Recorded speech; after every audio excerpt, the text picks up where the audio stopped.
പട്ടാമ്പിയിലെ നിശബ്ദമായ ആ ഇടവഴിയിലൂടെ ആംബുലൻസിന്റെ ശബ്ദം ഉയർന്നപ്പോൾ തന്നെ നാട്ടുകാർക്കിടയിൽ അടക്കം പറച്ചിലുകൾ തുടങ്ങിയിരുന്നു. പക്ഷേ ആംബുലൻസ് വന്നു നിന്നത് അറക്കൽ തറവാടിന് മുന്നിലല്ല, മറിച്ച് ടൗണിന്റെ മൂലയിലുള്ള ഒരു പഴയ വാടക കെട്ടിടത്തിന് മുന്നിലായിരുന്നു. ആളുകൾ ഓടിക്കൂടി. അവിടെ കണ്ട കാഴ്ച കഠിന ഹൃദയത്തെ പോലും തളർത്തുന്നതായിരുന്നു. ഒരു കാലത്ത് പണക്കൊഴുപ്പ് കൊണ്ട് നാടിനെ വിറപ്പിച്ചിരുന്ന അറക്കൽ അബ്ദുള്ള ഹാജി എന്ന ഹാജി സാഹിബിന്റെ മൃതദേഹം ഒരു ചെറിയ മുറിക്കുള്ളിൽ ചീഞ്ഞളിഞ്ഞു കിടക്കുന്നു. മരണപ്പെട്ടിട്ട് കുറഞ്ഞത് 4-5 ദിവസങ്ങൾ കഴിഞ്ഞിരിക്കുന്നു. മൃതദേഹത്തിൽ നിന്നും ഉയർന്ന കഠിനമായ ദുർഗന്ധം കാരണം ആർക്കും ആ മുറിക്കുള്ളിലേക്ക് പ്രവേശിക്കാൻ പോലുമായില്ല. ജനലിലൂടെ നോക്കിയവർ കണ്ടത് പുഴുക്കൾ അരിച്ചു തുടങ്ങിയ തിരിച്ചറിയാൻ പോലും കഴിയാത്ത വിധം വികൃതമായ ഒരു മനുഷ്യരൂപമാണ്. ഹാജി സാഹിബ് ഇങ്ങനെ മരിക്കേണ്ടി വന്നല്ലോ എന്നാരോ വിളിച്ചു പറഞ്ഞു. ഒരു കാലത്ത് നൂറുകണക്കിന് ആളുകൾക്ക് ഭക്ഷണം നൽകിയിരുന്ന ആ കൈകളെന്ന് വെറും ഒരു അസ്ഥികൂടം പോലെ കിടക്കുന്നു. പെട്ടെന്ന് ജനക്കൂട്ടത്തിനിടയിലൂടെ 2 സ്ത്രീകൾ ഓടി വന്നു. ഹാജി സാഹിബിന്റെ പെൺമക്കൾ ഫാത്തിമയും ആസിയയും. അവർ ആ മുറിക്കുള്ളിലേക്ക് ഓടിക്കയറാൻ ശ്രമിച്ചു. പക്ഷെ നാട്ടുകാർ അവരെ തടഞ്ഞു. മക്കളെ, നിങ്ങൾ അകത്തേക്ക് പോകരുത്, ആ കാഴ്ച നിങ്ങൾക്ക് താങ്ങാനാവില്ല, അയൽവാസി ഉസ്മാൻ പറഞ്ഞു. ഫാത്തിമ പൊട്ടിക്കരഞ്ഞുകൊണ്ട് നിലവിളിച്ചു, ഉപ്പ, ഒരു തുള്ളി വെള്ളം കൊടുക്കാൻ പോലും ആരുമില്ലാതെ പോയല്ലോ പടച്ചോനെ. അപ്പോഴാണ് ആ ചോദ്യം ഉയർന്നത്, ഹാജി സാഹിബിന്റെ പൊന്നുപോലെ വളർത്തിയ ആൺമക്കൾ എവിടെ? റഫീഖും ഷഫീഖും എവിടെ? വാർത്ത അറിഞ്ഞ് അവരവിടെ എത്തിയെങ്കിലും ദൂരെ മാറി മൂക്കുപൊത്തി നിൽക്കുകയായിരുന്നു. സ്വന്തം ഉപ്പാനെ ഒന്ന് കാണാനോ ആ മൃതദേഹം ഒന്ന് തൊടാനോ അവർ തയ്യാറായില്ല. ഇതൊക്കെ മുനിസിപ്പാലിറ്റിക്കാരെ കൊണ്ട് ക്ലീൻ ചെയ്യിക്കണം, ഞങ്ങൾക്ക് ഇതിനൊന്നും വയ്യ. റഫീഖിന്റെ വാക്കുകൾ കേട്ട് നാട്ടുകാർ മൂക്കത്ത് വിരൽ വെച്ചു പോയി. മൃതദേഹം അഴുകിയതിനാൽ അത് എടുത്തു മാറ്റാൻ പള്ളിയിലെ കബർ കുഴിക്കുന്നവർ പോലും മടിച്ചു. ഇത്രയും നാറ്റമുള്ളൊരു മയ്യത്ത് എങ്ങനെ ഞങ്ങൾ എടുക്കും എന്നായിരുന്നു അവരുടെ ചോദ്യം. ജനക്കൂട്ടം പിരിഞ്ഞു പോകാൻ തുടങ്ങി. ആ മൃതദേഹം ആരും തിരിഞ്ഞു നോക്കാത്ത അവസ്ഥ വന്നു. പെട്ടെന്ന് ഫാത്തിമ തന്റെ കണ്ണുനീർ തുടച്ചു. അവൾ ആസിയയുടെ കൈകൾ പിടിച്ചു. ആ പെൺകുട്ടികളുടെ കണ്ണുകളിൽ അപ്പോൾ സങ്കടമായിരുന്നില്ല. അവർ രണ്ടുപേരും തങ്ങളുടെ ഭർത്താക്കന്മാരോട് പറഞ്ഞു, നമുക്ക് ചെയ്യാം, ഉപ്പ ഞങ്ങളോട് എന്ത് ചെയ്താലും അദ്ദേഹം ഞങ്ങളുടെ വാപ്പയല്ലേ, ലോകം അദ്ദേഹത്തെ ഉപേക്ഷിച്ചാലും ഞങ്ങൾക്കത് കഴിയില്ല. നാട്ടുകാർ അത്ഭുതത്തോടെ നോക്കി നിൽക്കെ ആ പെൺമക്കൾ തങ്ങളുടെ തട്ടങ്ങൾ തലയിൽ മുറുക്കിക്കെട്ടി. അവർ ആ മുറിക്കുള്ളിലേക്ക് കയറി. ദുർഗന്ധം വകവെക്കാതെ അവർ മൃതദേഹത്തിനരികിൽ ഇരുന്നു. വർഷങ്ങൾക്ക് മുമ്പ് ഇതേ പിതാവ് തങ്ങളെ വീടിന്റെ ഇരുട്ടറയിലേക്ക് തള്ളിവിട്ടതും ഭക്ഷണം പോലും നൽകാതെ പീഡിപ്പിച്ചതും അവർ മറന്നുപോയി. അവർ കണ്ടത് തന്നെ ഈ ലോകത്തേക്ക് കൊണ്ടുവന്ന ഒരു മനുഷ്യന്റെ നിസ്സഹായമായ അന്ത്യം മാത്രമാണ്. അവർ മൃതദേഹം കഴുകി വൃത്തിയാക്കാൻ തുടങ്ങി. നാട്ടുകാർ പുറത്ത് അന്താളിച്ചു നിന്നു. മയ്യത്ത് കട്ടിലിൽ ആ ദേഹം കിടത്തിയപ്പോൾ അത് ചുമക്കാൻ 4 പുരുഷന്മാരെ കിട്ടാനില്ലായിരുന്നു. റഫീഖും ഷഫീഖും അപ്പോഴും ദൂരെ മാറി നിന്ന് ഫോണിൽ സംസാരിക്കുകയാണ്. ഉപ്പാന്റെ സ്വത്ത് എങ്ങനെ വീതം വെക്കാം എന്നതിനെ കുറിച്ചായിരുന്നു അവരുടെ ചർച്ച. ഫാത്തിമ മുന്നോട്ട് വന്നു. അവൾ മയ്യത്ത് കട്ടിലിന്റെ ഒരു വശത്തെ കാൽ തന്റെ തോളിലേറ്റാൻ ശ്രമിച്ചു.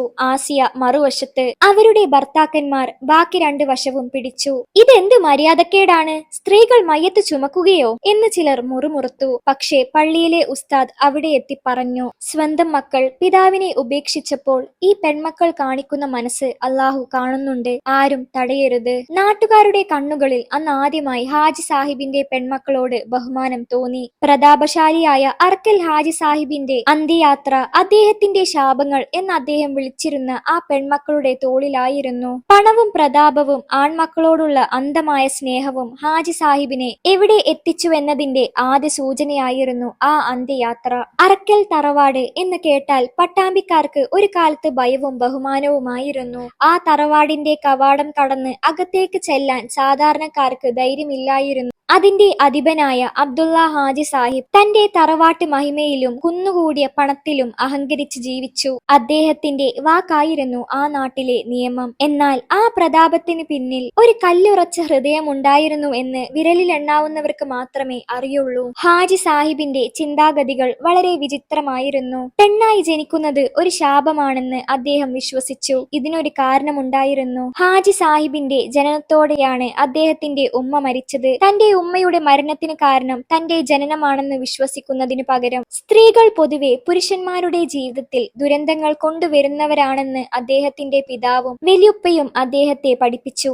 ഈ തെറ്റായ ചിന്താഗതി ഹാജി സാഹിബിന്റെ രക്തത്തിൽ അലിഞ്ഞു ചേർന്നു. യൗവനത്തിൽ സൈനബ എന്ന സുന്ദരിയും പാവപ്പെട്ടവളുമായ പെൺകുട്ടിയെ അദ്ദേഹം വിവാഹം കഴിച്ചു. സൈനബ ഒരു തങ്കപ്പെട്ട മനസ്സിനുടമയായിരുന്നു. പക്ഷെ ഹാജി സാഹിബ് അവളെ വെറുമൊരു വേലക്കാരിയായിട്ടാണ് കണ്ടത്. വിവാഹം കഴിഞ്ഞ് ഒരു വർഷം തികഞ്ഞപ്പോൾ സൈനബ ഗർഭിണിയായി. ഹാജി സാഹിബ് ഒരുപാട് സന്തോഷിച്ചു. തന്റെ പേരും പ്രതാപവും നിലനിർത്താൻ ഒരു ആൺതരി ജനിക്കുമെന്ന് അദ്ദേഹം ഉറച്ചു വിശ്വസിച്ചു. തറവാട്ടിൽ ആഘോഷങ്ങൾ തുടങ്ങാൻ അദ്ദേഹം ഉത്തരവിട്ടു. എന്നാൽ വിധി മറ്റൊന്നായിരുന്നു. പ്രസവത്തിനു ശേഷം നഴ്സ് പുറത്തു വന്ന് ഹാജി സാഹിബിനോട് പറഞ്ഞു, അറക്കൽ വീട്ടിലേക്ക് ഐശ്വര്യം കടന്നു വന്നിരിക്കുന്നു. 2 പെൺകുട്ടികളാ. ഇരട്ട പെൺകുട്ടികളായിരുന്നു അവർ, ഫാത്തിമ, ആസിയ.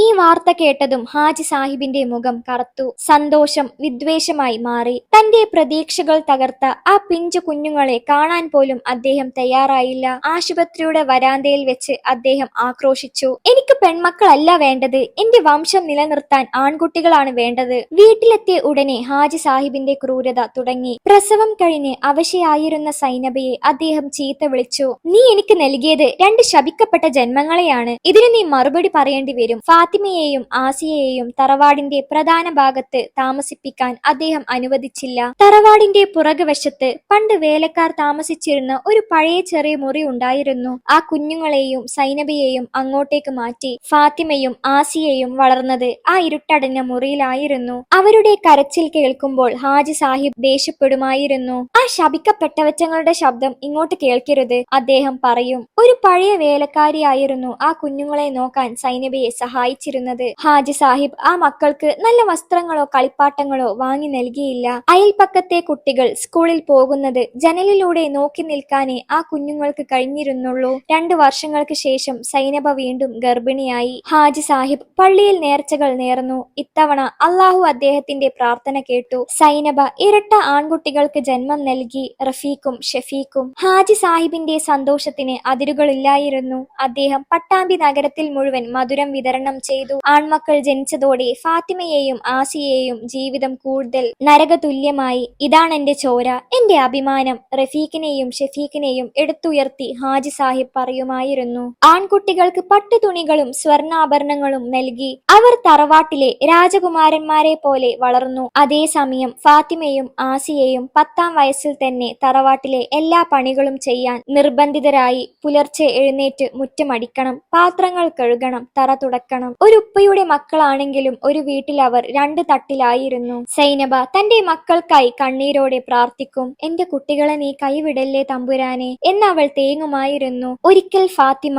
വിശപ്പ് സഹിക്കാൻ വയ്യാതെ അടുക്കളയിൽ നിന്ന് ഒരു കഷ്ണം അപ്പം എടുത്തു കഴിച്ചു. ഇത് കണ്ട ഹാജി സാഹിബ് അവളെ മുടിയിൽ പിടിച്ച് വലിച്ചഴച്ച് മുറ്റത്തെത്തിച്ചു. നീ എന്റെ ആൺമക്കളുടെ അവകാശത്തിലാണ് കൈവച്ചത് എന്ന് പറഞ്ഞ് അദ്ദേഹം അവളെ ചൂരൽ കൊണ്ട് ക്രൂരമായി തല്ലി. സൈനബ തടയാൻ ചെന്നപ്പോൾ അവൾക്കും കിട്ടി മർദ്ദനം. ഹാജി സാഹിബിന്റെ ഈ വിവേചനം മക്കളിൽ വലിയ ആഘാതമുണ്ടാക്കി. റഫീഖും ഷഫീഖും ചെറുപ്പത്തിലെ പഠിച്ചത് തങ്ങളുടെ പെങ്ങന്മാരെ വെറുക്കാനാണ്. അവർ വെറും വേലക്കാരികളാണ് എന്ന് ഹാജി സാഹിബ് അവരോടെപ്പോഴും പറയും. അഹങ്കാരത്തിന്റെയും വിദ്വേഷത്തിന്റെയും വിത്തുകൾ സ്വന്തം മക്കളിൽ തന്നെ അദ്ദേഹം പാകി. ഈ പെൺകുട്ടികൾ ഒരിക്കൽ തന്റെ അഭിമാനം തകർക്കുമെന്ന് ഹാജി സാഹിബ് ഭയപ്പെട്ടിരുന്നു. കാരണം പണ്ട് താൻ ചതിച്ച ഒരു സ്ത്രീ അദ്ദേഹത്തെ ശപിച്ചിരുന്നു. നിന്റെ മക്കൾ കാരണം നീ നശിച്ചു പോകും. ആ ശാപം പെൺമക്കളിലൂടെ ഫലിക്കുമെന്ന് അദ്ദേഹം കരുതി. കാലം കടന്നുപോയി. ഫാത്തിമയും ആസിയയും കൗമാരത്തിലേക്ക് കടന്നു. അവരുടെ സൗന്ദര്യമോ കഴിവുകളോ ഹാജി സാഹിബ് കണ്ടില്ല. അവർക്ക് മുന്നിൽ ജീവിതം ഒരു വലിയ ചോദ്യചിഹ്നമായി നിന്നു. മറുഭാഗത്ത് റഫീഖും ഷഫീഖും ഉപ്പാന്റെ പണത്തിൽ ആർഭാടമായി വളർന്നു. അറക്കൽ തറവാട്ടിലെ ചുവരുകൾക്കിടയിൽ ഫാത്തിമയും ആസിയയും വളർന്നത് പുറം ലോകം അറിയാത്ത തടവുകാരെ പോലെയായിരുന്നു. കൗമാരത്തിലേക്ക് കടന്നതോടെ അവരുടെ ജോലിഭാരം ഇരട്ടിയായി. ഹാജി സാഹിബിന്റെ ആൺമക്കൾ റഫീഖും ഷഫീഖും നഗരത്തിലെ ഏറ്റവും മികച്ച സ്കൂളിൽ വില കൂടിയ കാറുകളിൽ പോയി പഠിക്കുമ്പോൾ ഫാത്തിമയും ആസിയയും പുലർച്ചെ 3 മണിക്ക് എഴുന്നേറ്റ് തറവാട്ടിലെ പശുക്കളെ കറക്കാനും ഉമ്മറം അടിച്ചു തെളിക്കാനും നിർബന്ധിതരായി. സൈനബിയുടെ ആരോഗ്യം നാൾക്കുനാൾ ക്ഷയിച്ചുകൊണ്ടിരുന്നു. തന്റെ മക്കൾ അനുഭവിക്കുന്ന ക്രൂരത കണ്ടു നിൽക്കാനുള്ള കരുത്ത് ആ ഉമ്മക്കില്ലായിരുന്നു. ഒരിക്കൽ ധൈര്യം സംഭരിച്ച് സൈനബ ഹാജി സാഹിബിനോട് ചോദിച്ചു, നമ്മുടെ പെൺമക്കളെ പഠിപ്പിച്ചൂടെ? അവർക്കും ഒരു ജീവിതം ജീവിതം വേണ്ടേ? ഹാജി സാഹിബിന്റെ മറുപടി ഒരു ആക്രോശമായിരുന്നു. പെണ്ണുങ്ങൾ പഠിച്ചിട്ട് എന്തിനാണ്? അവർ അടുക്കളയിൽ ഒതുങ്ങേണ്ടവരാണ്. എന്റെ 2 ആൺമക്കൾക്ക് വിളമ്പിക്കൊടുക്കാൻ 2 വേലക്കാരികളെ പുറത്തുനിന്ന് പണം കൊടുത്ത് നിർത്തുന്നതിനേക്കാൾ നല്ലത് ഇവരെ ഇവിടെ പണിയെടുപ്പിക്കുന്നതാണ്. ആ വാക്കുകൾ കേട്ട് ഫാത്തിമയും ആസിയയും അടുക്കളയിൽ ഇരുന്ന് കരഞ്ഞു.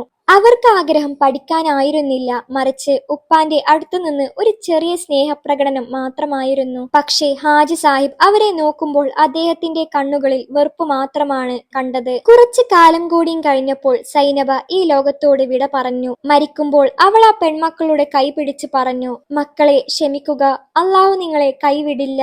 ഈ പരീക്ഷണങ്ങൾക്കും ഒരവസാനം ഉണ്ടാകും. സൈനബയുടെ മരണം ഹാജി സാഹിബിനെ ഒട്ടും തളർത്തിയില്ല. പകരം തന്റെ ആൺമക്കളുടെ കാര്യങ്ങൾ നോക്കാൻ ഫാത്തിമയെയും ആസിയയെയും പൂർണ്ണ വേലക്കാരികളാക്കി മാറ്റി. ഫാത്തിമക്ക് 20 വയസ്സ് തികഞ്ഞപ്പോൾ നാട്ടിൽ ചില സംസാരങ്ങൾ ഉയർന്നു. അറക്കൽ തറവാട്ടിലെ പെൺകുട്ടികൾക്ക് വിവാഹപ്രായമായിട്ടും ഹാജി എന്താ ഒന്നും ആലോചിക്കാത്തത്? ഈ ചോദ്യം അദ്ദേഹത്തെ അലോസപ്പെടുത്തി. തന്റെ അന്തസ്സിന് ആ പെൺകുട്ടികൾ ഒരു ബാധ്യതയാകുമെന്ന് അദ്ദേഹം ഭയപ്പെട്ടു. അവരെ എങ്ങനെയെങ്കിലും ഒഴിവാക്കണമെന്ന ചിന്ത അദ്ദേഹത്തിന്റെ മനസ്സിൽ ഉദിച്ചു. എന്നാൽ അവർക്ക് നല്ലൊരു ജീവിതം നൽകാൻ അദ്ദേഹം ആഗ്രഹിച്ചില്ല.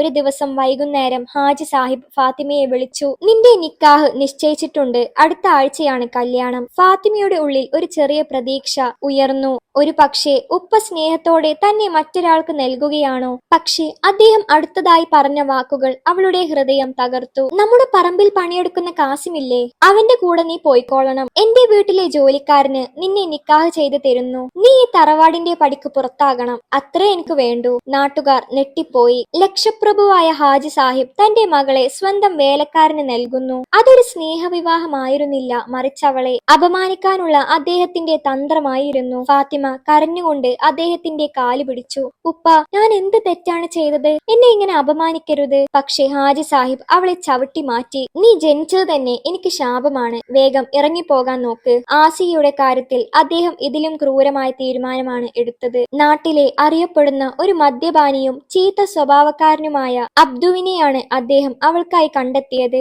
അബ്ദുവിന് കുടിക്കാൻ പണം നൽകാമെന്നും ആസിയയെ വിവാഹം കഴിച്ച് ദൂരേക്ക് കൊണ്ടുപോകണമെന്നും ഹാജി രഹസ്യമായി കരാറുറപ്പിച്ചു. ആസിയ നിലവിളിച്ചുകൊണ്ട് തന്റെ സഹോദരന്മാരോട് സഹായം ചോദിച്ചു. പക്ഷേ റഫീഖും ഷഫീഖും പരിഹാസത്തോടെ അവളെ നോക്കി ചിരിക്കുകയായിരുന്നു. ഉപ്പ പറയുന്നത് അനുസരിക്കുക, അല്ലാതെ ഇവിടെ വേലക്കാരിയായി ഇരിക്കാൻ വയ്യല്ലോ എന്നായിരുന്നു അവരുടെ മറുപടി. ഒരേ ദിവസം ആ 2 വിവാഹങ്ങളും നടന്നു. അറക്കൽ തറവാടിന്റെ ചരിത്രത്തിലെ ഏറ്റവും ലളിതവും ദയനീയവുമായ വിവാഹമായിരുന്നു അത്. സ്വർണമോ പണമോ നല്ല വസ്ത്രങ്ങളോ ഹാജി സാഹിബ് അവർക്ക് നൽകിയില്ല. പഴയ 2 ജോഡി വസ്ത്രങ്ങൾ മാത്രം നൽകി അവരെ പടിയിറക്കി. പടിയിറങ്ങുമ്പോൾ ഫാത്തിമ ആസിയയോട് പറഞ്ഞു, സാരമില്ല ആസിയ, ഈ വീടിനേക്കാൾ സമാധാനം ഒരു പക്ഷെ നമുക്ക് ആ ചെറിയ കുടിലുകളിൽ കിട്ടുമായിരിക്കും. നമ്മുടെ ഉപ്പാനെ അള്ളാഹു നേർവഴിക്ക് നയിക്കട്ടെ. ഫാത്തിമയും ആസിയയും കണ്ണീരോടെ ആ പടിയിറങ്ങി. ഫാത്തിമ കാസിമിനൊപ്പം ഒരു ചെറിയ ഓലമേന കുടിലിലേക്ക് മാറി. ആസിയ അബ്ദുവിനൊപ്പം നഗരത്തിലെ ചേരി പ്രദേശത്തേക്കും പോയി. ഹാജി സാഹിബ് ആശ്വാസത്തോടെ ശ്വാസം വിട്ടു.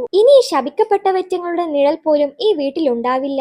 ഇനി എന്റെ ആൺമക്കളുടെ ഭരണമാണ്. അറക്കൽ തറവാടിന്റെ പടിയിറങ്ങി ഫാത്തിമയും ആസിയയും എത്തിയത് വളരെ മോശമായ അവസ്ഥയ്ക്കാണ്. ഫാത്തിമയുടെ ഭർത്താവ് കാസിം ഒരു പാവപ്പെട്ടവനായിരുന്നുവെങ്കിലും അയാൾക്ക് സ്ഥിരമായ വരുമാനം ഇല്ലായിരുന്നു. ആസിയയുടെ അവസ്ഥ അതിലും ദയനീയമായിരുന്നു. മദ്യപാനിയായ അബ്ദു ഹാജി സാഹിബ് നൽകിയ പണം തീരുന്നതുവരെ ആസിയെ ഉപദ്രവിച്ചില്ല.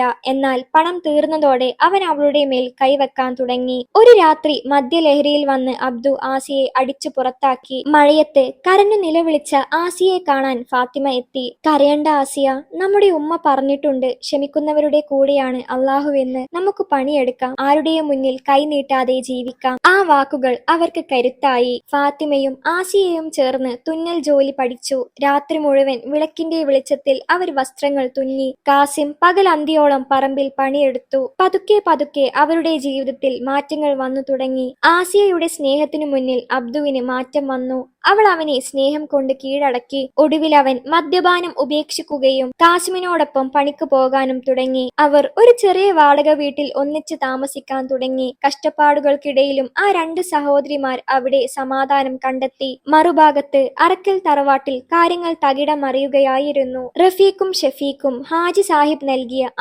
അമിത സ്വാതന്ത്ര്യം ദുരുപയോഗം ചെയ്തു. കോളേജിൽ പോകുന്നു എന്ന് പറഞ്ഞിറങ്ങുന്ന അവർ നഗരത്തിലെ ചീത്ത കൂട്ടുകെട്ടുകളിൽ പെട്ടു. ഹാജി സാഹിബ് തന്റെ ആൺമക്കൾക്ക് ബിസിനസ് തുടങ്ങാനായി ലക്ഷക്കണക്കിന് രൂപ നൽകി. എന്നാൽ അവർ ആ പണം ആർഭാടങ്ങൾക്കും ലഹരികൾക്കുമായി ചിലവഴിച്ചു. ഹാജി സാഹിബ് ഇതൊന്നും അറിഞ്ഞില്ല. തന്റെ ആൺമക്കൾ വലിയ ബിസിനസ്സുകാരായി മാറിക്കൊണ്ടിരിക്കുകയാണെന്ന് അദ്ദേഹം വിശ്വസിച്ചു. നാട്ടുകാരോട് അദ്ദേഹം അഹങ്കാരത്തോടെ പറയും, കണ്ടോ, ഇതാണ് ആൺമക്കൾ, എന്റെ പേരവർ ഉയർത്തും. ആ പെണ്ണുങ്ങൾ ഇപ്പോൾ എവിടെയോ പട്ടിണി കിടന്ന് ചാകുന്നുണ്ടാകും. എന്നാൽ സത്യം ഹാജി സാഹിബ് തിരിച്ചറിയാൻ വൈകി. ഒരിക്കൽ റഫീഖ് ഒരു വലിയ സാമ്പത്തിക തട്ടിപ്പിൽ അകപ്പെട്ടു. പോലീസുകാർ അറക്കൽ തറവാടിന്റെ പടിവാതിൽക്കൽ എത്തിയപ്പോഴാണ് ഹാജി സാഹിബ് ഞെട്ടിയത്. തന്റെ പ്രിയപ്പെട്ട മകൻ ഒരു കുറ്റവാളിയാണെന്ന് വിശ്വസിക്കാൻ അദ്ദേഹത്തിന് കഴിഞ്ഞില്ല. മാനം കാക്കാൻ വേണ്ടി ഹാജി സാഹിബ് തന്റെ കുറച്ച് ഭൂമി വിറ്റ് പോലീസുകാർക്ക് പണം നൽകി കേസൊതുക്കി. പക്ഷേ റഫീഖിന് ഒരു കുറ്റബോധവും ഉണ്ടായിരുന്നില്ല. ഉപ്പാന്റെ കയ്യിൽ ഇനിയും പണമുണ്ടല്ലോ, പിന്നെന്താ എന്നായിരുന്നു അവന്റെ ചോദ്യം. ഷഫീഖും ഒട്ടും പിന്നിലായിരുന്നില്ല.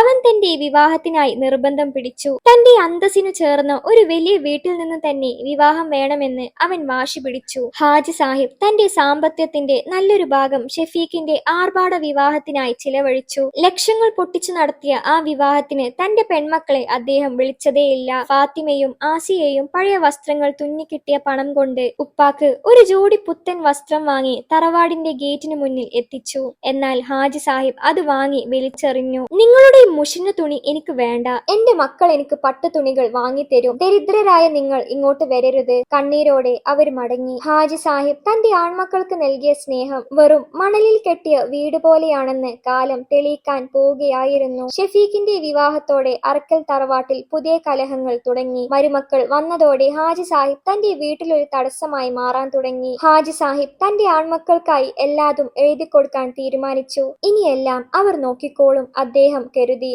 ആ ഒപ്പിലൂടെ അദ്ദേഹം തന്റെ മരണം വരെ നീളുന്ന നഗരത്തിലേക്കുള്ള വാതിലാണ് തുറക്കുന്നതെന്ന് അദ്ദേഹം സ്വപ്നത്തിൽ പോലും വിചാരിച്ചില്ല. അറക്കൽ തറവാടിന്റെ പ്രതാപം ഓരോ ദിവസവും ക്ഷയിച്ചുകൊണ്ടിരുന്നു. ഹാജി സാഹിബ് തന്റെ ആൺമക്കളിലുള്ള അന്ധമായ വിശ്വാസം മൂലം ആ വലിയ തറവാടും ചുറ്റുമുള്ള ഏക്കർ കണക്കിന് ഭൂമിയും റഫീഖിന്റെയും ഷഫീഖിന്റെയും പേരിലേക്ക് എഴുതി കൊടുത്തു. എന്റെ മക്കൾ എന്നെ പൊന്നുപോലെ നോക്കും എന്നായിരുന്നു ആ പിതാവിന്റെ പ്രതീക്ഷ. എന്നാൽ ആധാരത്തിന്റെ ഒപ്പിട്ട നിമിഷം മുതൽ ആൺമക്കളുടെ സ്വഭാവം പാടെ മാറി. മരുമക്കൾ വന്നതോടെ ഹാജി സാഹിബ് സ്വന്തം വീട്ടിൽ ഒരു അധികപ്പറ്റായി. അദ്ദേഹത്തിന് നൽകിയിരുന്ന നല്ല ഭക്ഷണം നിർത്തലാക്കി. തറവാടിന്റെ ഉമ്മറത്തിരിക്കാൻ അദ്ദേഹത്തിന് അനുവാദം ഇല്ലാതെയായി. ഉപ്പ എപ്പോഴും ചുമച്ചുകൊണ്ട് അവിടെ ഇരിക്കുന്നത് ഞങ്ങളുടെ അന്തസ്സിന് ചേരില്ല എന്ന് മരുമക്കൾ പരാതി പറഞ്ഞു. ഒടുവിൽ ഹാജി സാഹിബിനെ തറവാടിന്റെ ഇരുണ്ട ഒരു മുറിയിലേക്ക് അവർ മാറ്റി. ഒരിക്കൽ തന്റെ പെൺമക്കളെ അദ്ദേഹം എവിടെയാണോ തളച്ചിട്ടത് അതേ അവസ്ഥയിൽ അദ്ദേഹവും എത്തിപ്പെട്ടു. അതേസമയം ഫാത്തിമയുടെയും ആസിയയുടെയും ജീവിതത്തിൽ അള്ളാഹുവിന്റെ അനുഗ്രഹം വർഷിച്ചു. അവരുടെ ചെറിയ തുന്നൽ കട ഒരു വലിയ തുന്നൽ കേന്ദ്രമായി വളർന്നു. ആസിയയുടെ ഭർത്താവ് അബ്ദു പൂർണ്ണമായും ഒരു പുതിയ മനുഷ്യനായി മാറി. കാസിമിനൊപ്പം ചേർന്ന് അവൻ ഒരു ചെറിയ ഫർണിച്ചർ വർക്ക്ഷോപ്പ് തുടങ്ങി. കഠിനാധ്വാനം അവരെ വലിയ സാമ്പത്തിക ഭദ്രതയിൽ എത്തിച്ചു. അവർ ഒരു ചെറിയ വീട് വാങ്ങുകയും സന്തോഷത്തോടെ കഴിയുകയും ചെയ്തു. പക്ഷെ അപ്പോഴും തങ്ങളെ ചവിട്ടി പുറത്താക്കിയ ഉപ്പാനെ അവർ മറന്നില്ല. ഓരോ മാസവും ഉപ്പാക്ക് വേണ്ട പണവും ഭക്ഷണവും എത്തിക്കാൻ അവർ ശ്രമിച്ചു. എന്നാൽ ആൺമക്കൾ അത് തടഞ്ഞു. നിങ്ങളുടെ പൈസയും ഭക്ഷണമൊന്നും ഇങ്ങോട്ട് കൊണ്ടുവരേണ്ട എന്ന് പറഞ്ഞ് അവരെ അപമാനിച്ച് വിടുകയും ചെയ്തു. ഹാജി സാഹിബിന്റെ ബിസിനസ്സുകൾ റഫീഖും ഷഫീഖും ചേർന്ന് നശിപ്പിച്ചു. ധൂർത്തും ദുശീലങ്ങളും കാരണം അവർ വലിയ കടക്കണിയിലായി. അവസാനം ആ കടങ്ങൾ വീട്ടാൻ അവർ കണ്ടെത്തിയ വഴി അറക്കൽ തറവാട് വിൽക്കുക എന്നതായിരുന്നു. തറവാട് വിൽക്കുന്ന വിവരം ഹാജി സാഹിബ് അറിഞ്ഞത് നാട്ടുകാർ അളക്കാൻ വന്നപ്പോഴാണ്. അദ്ദേഹം പൊട്ടിക്കരഞ്ഞുകൊണ്ട് ആൺമക്കളുടെ കൈ പിടിച്ചു. മക്കളെ, ഈ വീട് എന്റെ ഉപ്പയുണ്ടാക്കിയതാണ്, ഇവിടെ നിന്ന് എന്നെ ഇറക്കരുത്. പക്ഷേ ആൺമക്കൾ അദ്ദേഹത്തെ തള്ളി മാറ്റി. ഞങ്ങൾക്ക് ജീവിക്കാൻ പണം വേണം. ഈ പഴയ കെട്ടിടം വെച്ചിട്ട് ഞങ്ങൾക്ക് എന്ത് ചെയ്യാനാണ്? തറവാട് വിറ്റ പണം ആൺമക്കൾ വീതം വെച്ചു. അവർ നഗരത്തിൽ പുതിയ ഫ്ളാറ്റുകൾ വാങ്ങി മാറി താമസിക്കാൻ തീരുമാനിച്ചു. ഹാജി സാഹിബിനെ കൂടെ കൂട്ടാൻ ആരും തയ്യാറായില്ല. അവസാനം ടൗണിന്റെ മൂലയിലുള്ള ഒരു പഴയ കെട്ടിടത്തിലെ ഇടുങ്ങിയ വാടക മുറിയിൽ അദ്ദേഹത്തെ അവർ തള്ളി. മാസവാടക നൽകാമെന്ന് ഏറ്റെങ്കിലും ആദ്യ മാസം കഴിഞ്ഞപ്പോൾ അവർ ആ വാഗ്ദാനം മറന്നു. ഹാജി സാഹിബ് ആദ്യമായി വിശപ്പിന്റെ കാഠിന്യം അറിഞ്ഞു. ഒരു തുള്ളി വെള്ളത്തിനായി അദ്ദേഹം കരഞ്ഞു. തന്റെ ആൺമക്കൾക്കു വേണ്ടി എല്ലാതും നൽകിയ ഉപ്പ ഇന്ന് അനാഥനായി. ആ മുറിക്കുള്ളിലിരുന്ന് അദ്ദേഹം ജനലിലൂടെ പുറത്തേക്ക് നോക്കി. അവിടെ കണ്ട ഒരു കാഴ്ച അദ്ദേഹത്തിന്റെ കണ്ണു തുറപ്പിച്ചു. ദൂരെ ഒരു വലിയ വസ്ത്രവ്യാപാര കേന്ദ്രം തുടങ്ങുന്നത് അദ്ദേഹം കണ്ടു. അതിന്റെ ബോർഡിൽ എഴുതിയിരുന്നു ഫാത്തിമ ആൻഡ് ആസിയ ടെക്സ്റ്റൈൽസ്. താൻ ചപ്പും ചവറുമായി കരുതിയ പെൺമക്കൾ ഇന്ന് സ്വന്തം കാലിൽ നിൽക്കുന്നു. താൻ രാജാക്കന്മാർ രാജാക്കന്മാരാകുമെന്ന് കരുതിയ ആൺമക്കൾ തന്നെ തെരുവിലേക്ക് എറിഞ്ഞു. ഹാജി സാഹിബിന്റെ ഉള്ളിൽ ഒരു വിങ്ങൽ അനുഭവപ്പെട്ടു. പക്ഷേ അവരെ പോയി കാണാനോ മാപ്പ് ചോദിക്കാനോ ഉള്ള കരുത്തോ അഭിമാനമോ അദ്ദേഹത്തിന് അന്നുണ്ടായിരുന്നില്ല. ടൗണിന്റെ ആ പഴയ കെട്ടിടത്തിലെ ഇടുങ്ങിയ മുറി ഹാജി സാഹിബിന് ഒരു ജയിലായി മാറി. ഒരിക്കൽ ഏക്കർ കണക്കിന് ഭൂമിക്ക് ഉടമയായിരുന്ന ആ മനുഷ്യനെന്ന് 10 അടി വീതിയിലുള്ള ഒരു മുറിക്കുള്ളിൽ ഒതുങ്ങിപ്പോയി. ആൺമക്കൾ തുടക്കത്തിൽ നൽകിയ വാഗ്ദാനങ്ങളെല്ലാം വെറും പാഴ്വാക്കുകളായി മാറി. വാടക മുടങ്ങാൻ തുടങ്ങിയതോടെ വീട്ടുടമസ്ഥൻ ഹാജി സാഹിബിനെ ശകാരിക്കാൻ തുടങ്ങി. ഹാജി സാഹിബിന്റെ ആരോഗ്യനില വല്ലാതെ വഷളായിക്കൊണ്ടിരുന്നു. ആസ്മയും പ്രമേഹവും അദ്ദേഹത്തെ തളർത്തി. മരുന്നിനും ഭക്ഷണത്തിനു പോലും പണമില്ലാത്ത അവസ്ഥ. താൻ അഹങ്കാരത്തോടെ തള്ളിപ്പറഞ്ഞ ഫാത്തിമയും ആസിയെയും അദ്ദേഹം ഓരോ നിമിഷവും ഓർക്കാൻ തുടങ്ങി. അവരുടെ നിഷ്കളങ്കമായ മുഖങ്ങളും താൻ തല്ലുമ്പോഴും അവർ കാണിച്ചിരുന്ന ക്ഷമയും അദ്ദേഹത്തിന്റെ കൺമുന്നിൽ തെളിഞ്ഞു. എന്റെ മക്കളെ, എനിക്ക് തെറ്റു പറ്റിപ്പോയി എന്ന് അദ്ദേഹം വിതുമ്പി. ഒരിക്കൽ ഹാജി സാഹിബ് തന്റെ മകൻ റഫീഖിനെ ഫോണിൽ വിളിച്ചു. ഒരുപാട് തവണ ബെല്ലടിച്ചതിന് ശേഷം റഫീഖ് ഫോൺ എടുത്തു. എന്താ ഉപ്പ, ഈ സമയത്ത് എന്തിനാ വിളിക്കുന്നത്? റഫീഖിന്റെ ശബ്ദത്തിൽ ദേഷ്യമായിരുന്നു. മോനെ, എനിക്ക് മരുന്ന് വാങ്ങാൻ കുറച്ച് പണം അയക്കുമോ? വിശപ്പ് സഹിക്കാൻ വയ്യ, വിറക്കുന്ന ശബ്ദത്തിൽ ഹാജി പറഞ്ഞു. ഉപ്പ, ഞാൻ വലിയൊരു ബിസിനസ് മീറ്റിംഗിലാണ്, പണം വേണമെങ്കിൽ ഷെഫീഖിനെ വിളിക്കൂ എന്ന് പറഞ്ഞ് അവൻ ഫോൺ കട്ട് ചെയ്തു. ഹാജി ഷെഫീഖിനെ വിളിച്ചു. പക്ഷെ ഷെഫീഖിന്റെ മറുപടി അതിലും ക്രൂരമായിരുന്നു. ഉപ്പ തന്ന പണമെല്ലാം തീർന്നു. ഇപ്പോൾ ഞങ്ങൾക്ക് തന്നെ ജീവിക്കാൻ പ്രയാസമാണ്. ഇനി എന്നെ വിളിക്കരുത്. എന്റെ ഭാര്യയ്ക്ക് ഇതൊന്നും ഇഷ്ടമല്ല. ഫോൺ സംഭാഷണം മുറിഞ്ഞപ്പോൾ ഹാജി സാഹിബ് തകർന്നു പോയി. താൻ പൊന്നുപോലെ വളർത്തിയവർക്ക് തന്റെ മരണത്തിനാണ് താല്പര്യമെന്ന് അദ്ദേഹം തിരിച്ചറിഞ്ഞു. അതേസമയം ഫാത്തിമയും ആസിയയും ഉപ്പാനെ അന്വേഷിച്ച് തറവാട്ടിൽ എത്തിയിരുന്നു. അവിടെ പുതിയ ആളുകൾ താമസിക്കുന്നത് കണ്ട് അവർ ഞെട്ടിപ്പോയി. ഉപ്പാനെ ആൺമക്കൾ എവിടെയോ മാറ്റിയെന്ന് അവർ മനസ്സിലാക്കി. പട്ടാമ്പി നഗരത്തിൽ മുഴുവൻ അവർ ഉപ്പാനെ അന്വേഷിച്ച് നടന്നു. പക്ഷേ ആൺമക്കൾ അദ്ദേഹം താമസിക്കുന്ന സ്ഥലം രഹസ്യമാക്കി വെച്ചിരിക്കുകയായിരുന്നു. ഉപ്പ എവിടെയായിരിക്കും?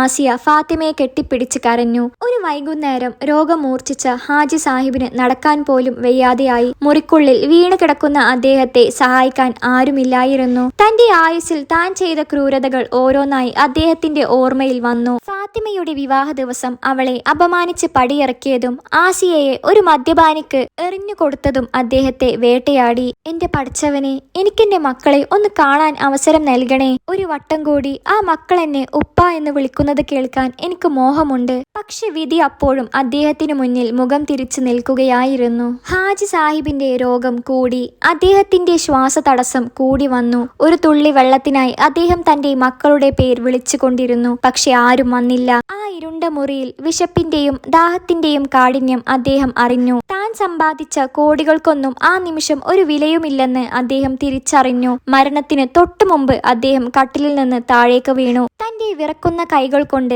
വാതിലിലേക്ക് ഇഴഞ്ഞു നീങ്ങാൻ അദ്ദേഹം ശ്രമിച്ചു. പുറത്ത് ആളുകളുടെ ശബ്ദം കേൾക്കുന്നുണ്ടായിരുന്നു. പക്ഷെ വിളിക്കാനുള്ള ശബ്ദം അദ്ദേഹത്തിന്റെ തൊണ്ടയിൽ നിന്ന് പുറപ്പെട്ടില്ല.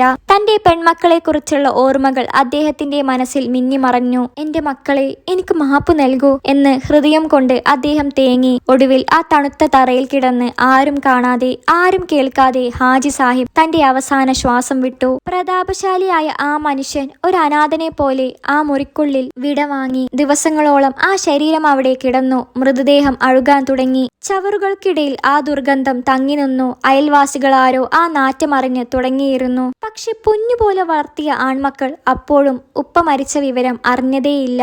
ഹാജി സാഹിബിന്റെ മുറിയിൽ നിന്നുള്ള ദുർഗന്ധം സഹിക്കാനാവാതെ അയൽവാസികൾ വീട്ടുടമസ്ഥനെ വിവരമറിയിച്ചു. ആൺമക്കളെ വിളിച്ച് കിട്ടാത്തതിനാൽ അവർ പോലീസിനെ വിവരമറിയിച്ചു. ഈ വാർത്ത കാട്ടുതീ പോലെ പടർന്നു. തന്റെ പിതാവിനെ തെരഞ്ഞു നടന്ന ഫാത്തിമയും ആസിയയും ഒടുവിൽ വാടക വീട്ടിലേക്കെത്തി. പോലീസ് വാതിൽ പൊളിച്ചപ്പോൾ കണ്ട കാഴ്ച നടക്കുന്നതായിരുന്നു. ദിവസങ്ങളോളം പഴക്കമുള്ള അഴുകി തുടങ്ങിയ ഹാജി സാഹിബിന്റെ മൃതദേഹം. ഉപ്പാ എന്ന് ഫാത്തിമയുടെ നിലവിളി ആ നാടിനെ തന്നെ വിറപ്പിച്ചു. പുഴുക്കൾ അരിച്ച ആ ശരീരത്തിലേക്ക് ഓടിയടുക്കാൻ ശ്രമിച്ച അവരെ നാട്ടുകാർ തടഞ്ഞു. വിവരമറിഞ്ഞ റഫീഖും ഷഫീഖും എത്തിയെങ്കിലും മൃതദേഹത്തിന്റെ അവസ്ഥ കണ്ട് അവർ മൂക്കുപൊത്തി ദൂരെ മാറി നിന്നു. ഇത് ഞങ്ങൾക്ക് തൊടാൻ കഴിയില്ല, ആരെങ്കിലും ദൂരേക്ക് കൊണ്ടുപോകൂ എന്നായിരുന്നു അവരുടെ പ്രതികരണം. സ്വന്തം ചോര എന്ന് ഹാജി സാഹിബ് അഹങ്കരിച്ചവർ അദ്ദേഹത്തെ ഒരു മാലിന്യം പോലെ കണ്ടു. എന്നാൽ ഉപ്പ തങ്ങളെ ക്രൂരമായി പീഡിപ്പിച്ചിട്ടും ഫാത്തിമയും ആസിയയും പിന്തിരിഞ്ഞില്ല. അവർ ആ കണ്ണീർ തുടച്ചു. ആ മൃതദേഹം കഴുകി വൃത്തിയാക്കാനും ഇസ്ലാമിക ആചാരപ്രകാരം യാത്രയാക്കാനും ആ പെൺമക്കൾ ഉറച്ചു. ലോകം മുഴുവൻ കൈവിട്ട് ആ പിതാവിനെ ഹൃദയത്തോടെ ചേർക്കാൻ അവർ തയ്യാറായി. ഹാജി സാഹിബിന്റെ മയ്യത്ത് കുളിപ്പിക്കാൻ പോലും ആരും തയ്യാറായില്ല. ദുർഗന്ധം കാരണം ആളുകൾ അകന്നു നിന്നു. ഒടുവിൽ ഫാത്തിമയും ആസിയയും തങ്ങളുടെ ഭർത്താക്കന്മാരുടെ സഹായത്തോടെ ആ പുണ്യകർമ്മം പൂർത്തിയാക്കി. മയ്യത്ത് കട്ടിലിൽ കിടത്തിയപ്പോൾ അത് ചുമക്കാൻ 4 പുരുഷന്മാരെ തികച്ചു കിട്ടിയില്ല. സ്വന്തം ആൺമക്കൾ മൃതദേഹത്തിനരികിലേക്ക് പോലും വന്നില്ല. അവർ വക്കീലുമായി ഫോണിൽ സംസാരിക്കുകയായിരുന്നു. ഉപ്പാന്റെ ബാക്കി സ്വത്തുക്കൾ എങ്ങനെ കയ്യിലാക്കാം എന്നതായിരുന്നു അവരുടെ പദ്ധതി. നാട്ടുകാർ സ്തംഭിച്ചു നിൽക്കെ ഫാത്തിമയും ആസിയയും മയ്യത്ത് കട്ടിലിന്റെ കാൽ തോളിലേറ്റാൻ തീരുമാനിച്ചു. ആ കാഴ്ച കണ്ട് പള്ളിയിലെ ഉസ്താദ് കണ്ണു തുടച്ചു. പെൺമക്കളുടെ തോളിലേറി ഹാജി സാഹിബ് പള്ളിയിലേക്ക് യാത്രയായി. പള്ളിമുറ്റത്തെത്തിയപ്പോൾ ചിലർ തടസ്സമായി നിന്നു. ഇയാൾ വലിയ പാപിയാണ്, ഞങ്ങൾ മയ്യത്ത് നിസ്കരിക്കില്ല എന്നവർ പറഞ്ഞു. എന്നാൽ ഫാത്തിമ കൈകൾ കൂപ്പി അവരോട് അപേക്ഷിച്ചു. എന്റെ ഉപ്പാക്ക് വേണ്ടി നിങ്ങൾ പ്രാർത്ഥിക്കണം. അദ്ദേഹം ചെയ്തതെല്ലാം ഞങ്ങൾ പുറത്തു നൽകി. മക്കൾ മാപ്പ് നൽകിയതോടെ ജനങ്ങൾ നിശബ്ദരായി. ഹാജി സാഹിബിന്റെ അന്ത്യകർമ്മങ്ങൾ പൂർത്തിയായി. ഹാജി സാഹിബിന്റെ കബറടക്കം കഴിഞ്ഞ നിമിഷം ഷഫീഖും റഫീഖും ഫാത്തിമയുടെ അടുത്തേക്ക് ഓടിയെത്തി. ദുഃഖമല്ല, മറിച്ച് പിതാവിന്റെ ബാക്കി രേഖകളും പണവും എവിടെയെന്നായിരുന്നു അവരുടെ ചോദ്യം. ഫാത്തിമ ശാന്തമായി അവരെ നോക്കി പറഞ്ഞു, ഉപ്പാന്റെ സ്വത്ത് നിങ്ങൾക്കെടുക്കാം, പക്ഷേ അദ്ദേഹം ഞങ്ങൾക്ക് നൽകിയ വലിയൊരു പാഠമുണ്ട്. സ്നേഹമില്ലാത്ത പണം വെറും ചാരമാണെന്ന്. ആൺമക്കൾ പിന്നീട് അവർ ചെയ്ത തെറ്റുകൾ കാരണം ദരിദ്രരായി തെരുവിലേക്ക് ഇറങ്ങേണ്ടി വന്നു. എന്നാൽ ഫാത്തിമയും ആസിയയും തങ്ങളുടെ അധ്വാനം കൊണ്ട് വലിയ നിലയിലെത്തി. അവർ സമൂഹത്തിന് മാതൃകയായി ജീവിച്ചു.